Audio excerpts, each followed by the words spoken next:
अफवा होती की खरोखर आग लागली होती? आता ते स्टेशन मास्टरचं असं म्हणणं आहे की त्या ठिकाणी अफवा आहे असं त्यांच्या प्रथम दर्शनी आलेलं आहे.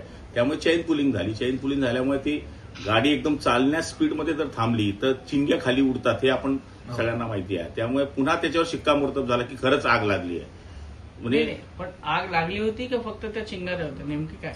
आग लागलेली नाहीये. आग लागली नव्हती, म्हणजे अफवा होती आणि चैन पूल केली आणि त्याच्यानंतर ज्या चिंगाऱ्या उडाल्या त्यामुळे लोकांना वाटलं की खरोखरच आग लागली. जी, तसंच होतं. सर, आता हा मृतांचा आकडा आहे तो अधिक वाढण्याची शक्यता आहे, त्या संदर्भात काय अधिक माहिती आहे? हे बघा, आता 4 लोक तर अत्यंत गंभीर अवस्थेमध्ये आहे. त्यामुळे काय होईल काही सांगता येत नाही, कारण की हा आकडा 15 पर्यंत जाऊ शकतो.